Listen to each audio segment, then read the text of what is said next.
Atlanta has always been dressed in glass and polish, and my family's name fits neatly into that reflection. Voss and Hale Hotels, founded on my grandfather's vision, is whispered at charity galas, splashed across glossy magazines, and etched onto lobbies that smell faintly of citrus and wealth. To the city. We are a dynasty. To me, we are a portrait so carefully staged that no one notices the cracks. Those cracks were clearest at home. My brother Lachlan had a spotlight that never dimmed. When he failed out of his first year at college, he was rewarded with a leased BMW. When I graduated with honors in finance, the most I received was a distracted nod at every board dinner. Lachlan was the future of the company. I was the afterthought, the one expected to stay polite, applaud, and not ask for a seat at the table. The only person who refused to play along was August, my grandfather. He had made his fortune as an investment banker long before hotels became our family's crown jewel. To him, wealth was never proof of worth, character was. Over late-night coffee. He reminded me that he built this empire with integrity and discipline, not shortcuts or favorites. He believed I inherited that discipline, even when my parents made me feel invisible. It was August who first taught me never to hand trust over blindly.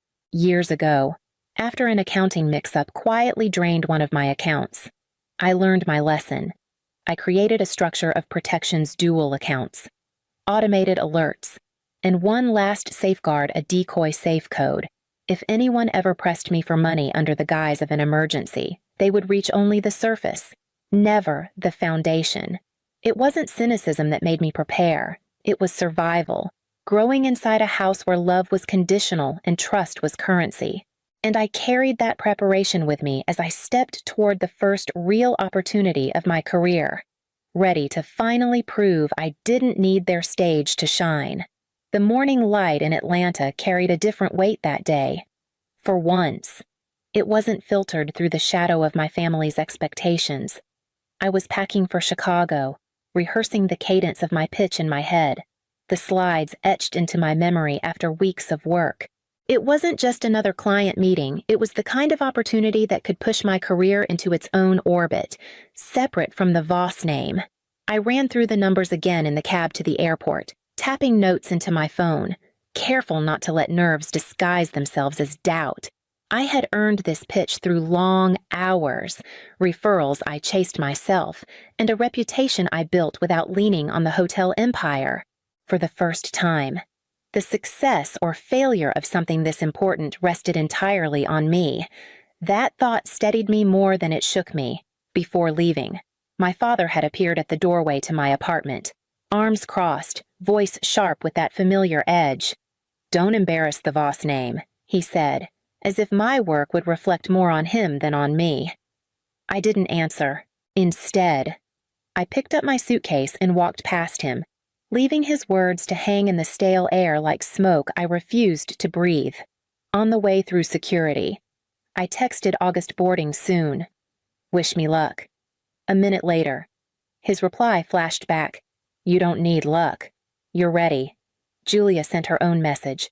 "Remember, no matter what he says, you don't owe Graham a thing." Their voices steadied me.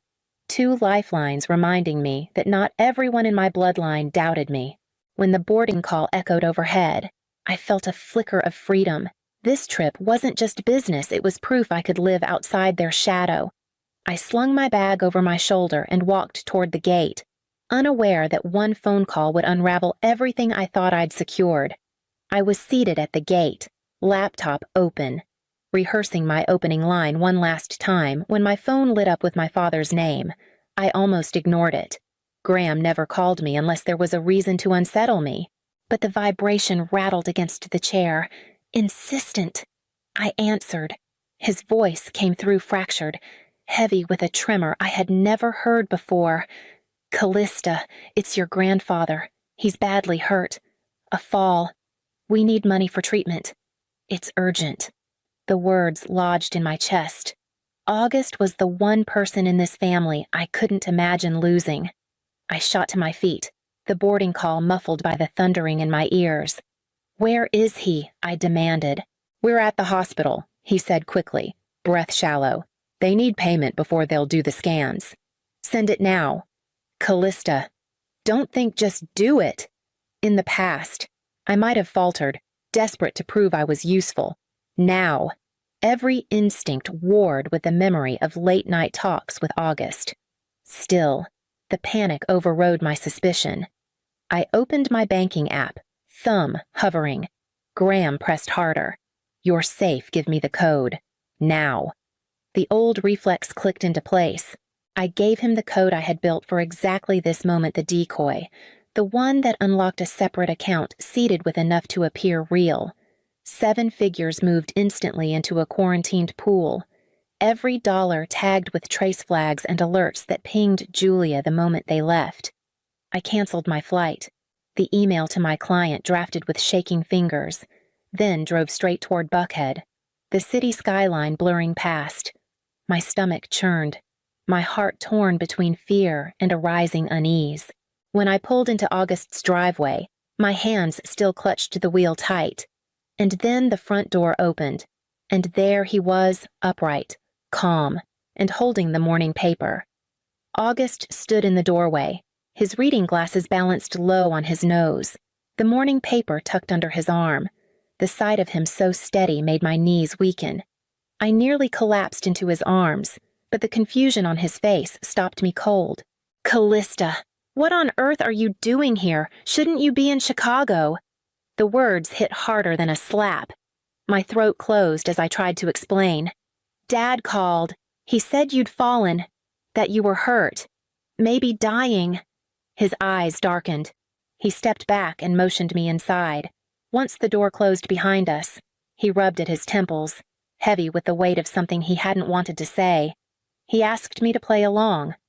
August admitted, said it would keep things peaceful if you stayed out of the way for a while. I told him no. I wouldn't lie to you.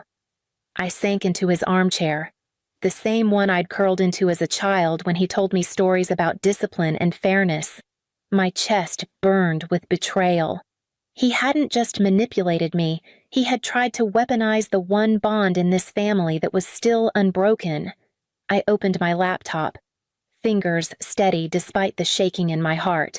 On the dashboard, red alerts blinked across the screen. The decoy funds were already moving, funneled out in neat transfers to accounts that stank of shell companies and laundering routes. August leaned over my shoulder. "He thinks he won." I closed the laptop with a snap. "No. He thinks I'm still the girl who would cry and beg for scraps. Not anymore." The fear I'd carried since that call didn't dissolve, it crystallized into something sharper. I would not waste another tear. If Graham wanted to steal, then every wire he touched would become a record. I straightened, staring across the study's shelves of old ledgers and contracts, already forming a plan. The wound was a lie. My weapon would be the truth. I spent the next hour at August's desk, screens glowing across the room like floodlights in the dark. Every transaction appeared in real time, the alerts cascading in neat succession. Outflows from the decoy account spread like cracks in glass, first to a maintenance vendor tied to the hotels. Then to a consultancy address in the Caribbean I recognized as nothing more than a rented post office box. From the outside, anyone reviewing those lines would see the story of panic $7 million drained in a matter of hours. I leaned back, forcing my shoulders to slump, rehearsing what grief would look like if Graham or anyone else came sniffing. But the truth was different. Each loss carried its own tag. Every wire traced and mirrored into a file I had been building for years. Julia's notifications were already firing. She would know exactly where to push, which regulators to nudge. August sat across from me, watching carefully. "He's always thought you were too quiet to see what he was doing," he murmured. "He doesn't understand you've been listening longer than he's been talking." I smiled without humor. "He thinks he emptied me out. All he really did was open a paper trail I couldn't have bought myself. The alerts kept stacking KYC matches against dormant corporations, shell structures too sloppy to survive a single audit. It was almost insulting how careless he had become. Convinced of his own invincibility, I cataloged every detail, screenshot after screenshot, each one a weapon stored neatly in its folder. Publicly, I would wear devastation. If Graham expected a broken daughter, then that was the mask I would give him. Privately, every wire he touched became a confession signed in numbers.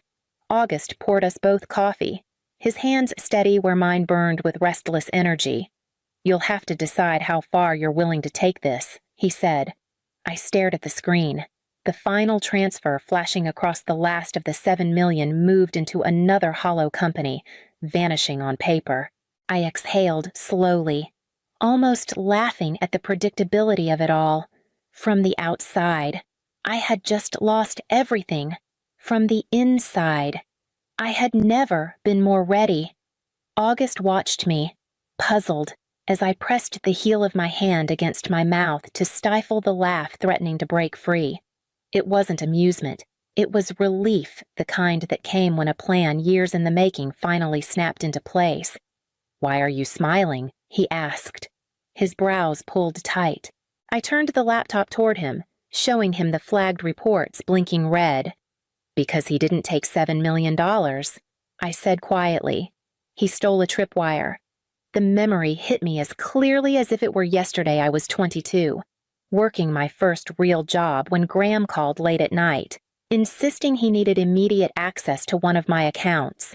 He called it a family emergency, his voice syrupy, persuasive, but his tone carried the same entitlement it always had. I gave him what he asked for then, and I watched half my savings evaporate into expenses I never authorized. That was the night I promised myself it would never happen again. From that moment, I began building safeguards and LLC in my name that legally owned the true reserves, accounts layered with insurance, mirrored reporting, and pre-drafted subpoenas that would auto-queue if certain thresholds were crossed. The decoy pool was theater, stocked with just enough to look convincing, designed to bleed if ever forced open. Now the alerts I had engineered were in motion, sending data trails to secure archives. Julia called within the hour, her voice sharpened with purpose. "I've already begun filings," she said. "Injunction drafts, suspicious activity reports, preservation letters to the banks. By tomorrow morning, regulators will have packets on their desks." August leaned back, a rare smile tugging at the corner of his mouth. "So he thinks he's won?" "No," I corrected. Closing the laptop, "He thinks he's clever. What he doesn't realize is that he just gave me everything I need to bring him down." I poured fresh coffee, my hand steady now. The fear replaced with clarity. The trap was set, and all I had to do was wait for it to close. The next morning, August brought down boxes from his attic, dust rising in the air as though the past itself resisted being disturbed. Inside were decades of ledgers, contracts, and hand-scribbled notes that predated Graham's takeover. Julia arrived with her laptop and legal pads, ready to comb through every number, together. We spread the evidence across August's study until the floor was carpeted with years of transactions. The patterns surfaced quickly. Invoices from routine maintenance were inflated threefold. Lease agreements for partnered restaurants tied back to shell companies registered under Laughlin's name. Even the hotel's corporate wellness program routed funds through an advisory group that existed only on paper. It wasn't just sloppy accounting, it was a pipeline. And every drop flowed straight toward Laughlin. I traced the wires on my screen, following one transaction into another. The path lit up like a web of deceit. Each transfer was small enough to blend into normal business, but relentless in its consistency. 1,000 here, 10,000 there, until the sum dwarfed what I'd thought was missing. My father hadn't just stolen. He had engineered a system to keep funneling me out of the family's future when Julia uncovered an email thread between Graham and a board consultant. My chest tightened. In it, he dismissed me as optics, not operations. He had carved me down to a face for photographs, a token of diversity in a family portrait he wanted to control. Nothing more. August shook his head as he read. "He's terrified," he said softly. terrified of dying with an heir who can't carry the story. So he props up Lachlan. No matter the cost, I assembled every date, every invoice, every quote where my name was diminished. The dossier grew into a narrative no spin could erase. The empire was built on myth, and now the footnotes were ready to burn it. By the time the sun set, the dossier was no longer just a pile of papers on August's study floor. Julia had transformed it into a weapon. She drafted a motion for an emergency temporary restraining order, attaching the flagged transfers from the decoy account, the inflated invoices, and the email threads. With each signature line filled, the weight shifted. What had been rumor and suspicion now carried the force of law. While Julia finalized the filings, I prepared my own strike. My laptop glowed as I typed out a statement, every word measured like currency.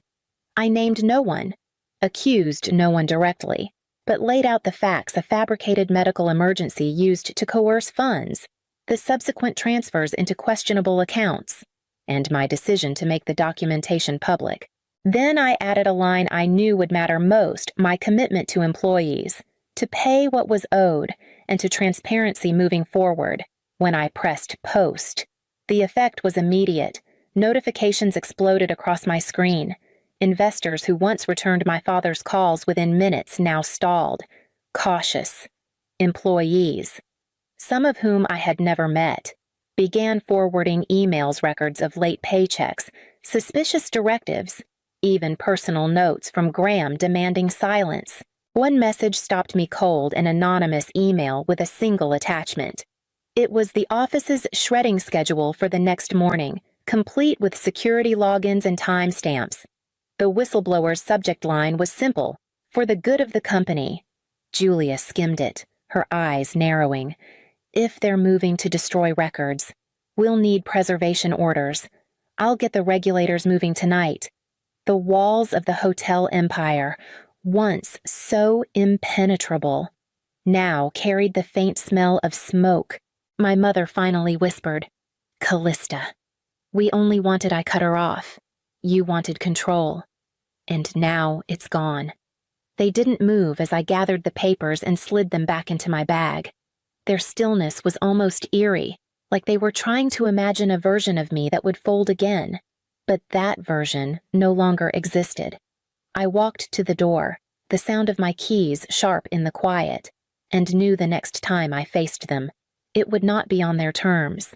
Graham looked up, wearing that familiar smile, the one meant to disarm before the blade cut. "Callista," he said smoothly, "you're out of place here. Let me handle this." I stepped forward, placing a folder on his desk. "This is your contract. Dad, the clause August insisted on dishonesty voids your control. And here are the transfers, the kickbacks, the fabricated emergency you used to pry a code from me. Your legacy is already void." His smile faltered. Fury took its place.